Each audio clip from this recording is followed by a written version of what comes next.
I'm incredibly grateful for my college professors. Like, my college professors were really the only teachers that actually pushed my creative abilities. But what really pisses me off, though, is how every book that was force-fed to me during my high school career was so absolutely not relevant to today's life. It's actually unbelievable. And that made me believe that I actually hated reading.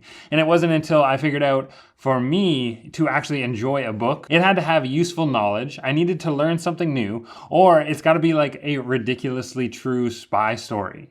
Why a single teacher in high school never said like, hey, you're really creative, maybe you should study something like that, is beyond me. In public school, we're encouraged to play, but in high school, we're told to smarten up. I've learned more from these books than I did my whole high school career. But unless you're trying to be like a doctor or an engineer, I think if you skipped high school but read these at least 3 books, you'd probably be fine.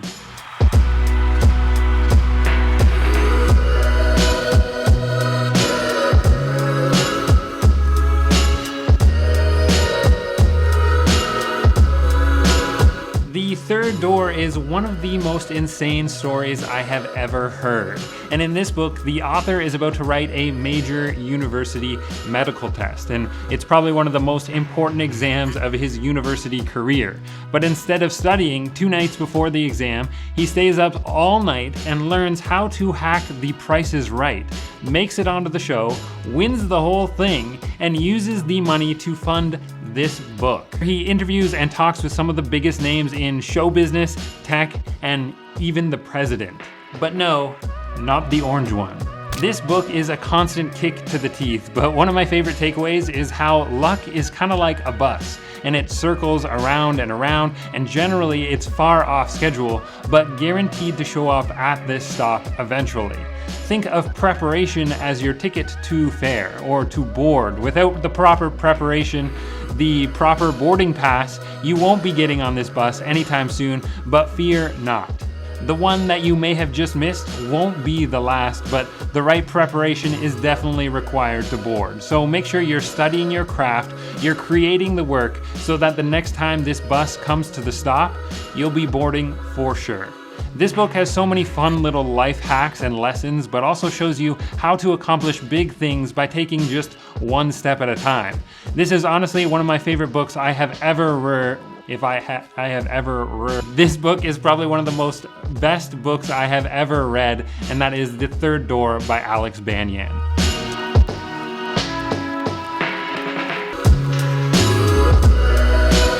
Unshakable by Tony Robbins. This book really opened me up to the world of finance and taught me what I thought was super boring at first, but now I find it so exciting, and that is investing. Trust me, I get it. You hear the word investing and act like it's your trigger word, but hear me out. Think about this. We spend our whole lives chasing money, but nobody really pays attention to how money actually works. This is probably one of the best value books on my bookshelf because it saved me big time when I moved to a new city. The story kind of goes like this. When I moved, I didn't have much money saved at all, but what I did have was the knowledge from this book and other financial books I had picked up closely after this one. I saw an opportunity in stocks when crude oil took a huge hit and was nearly being sold at a loss, and I chose to invest in a highly volatile ETF. It would have been an extremely lucky or stupid move if I didn't know what I was doing, but because of the knowledge that I gained from this book and a few others, I was absolutely fearless when entering this pretty risky play. That ETF, though, doubled in 4.5 months later and returned to its normal highs, and that money came in super clutch when I needed things like furniture and, like rent. But since learning about stocks, I know if I'm ever really hurting for cash, I could always make a few dollars just by browsing the Yahoo Finance app. This book will also show you how to make your savings work for you by investing in things called index funds. And I don't know about you, but my luck with the lottery has been absolutely horrendous lately, so I don't think I could bank on that. Or becoming a Bitcoin millionaire.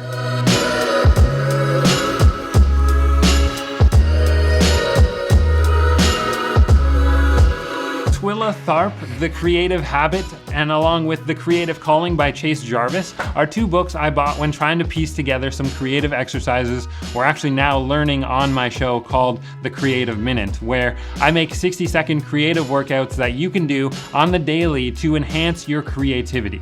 In a world where the future is so obviously full automation, it's absolutely idiotic to not future-proof yourself by training yourself on one thing computers cannot recreate, and that is the human ability to just get creative.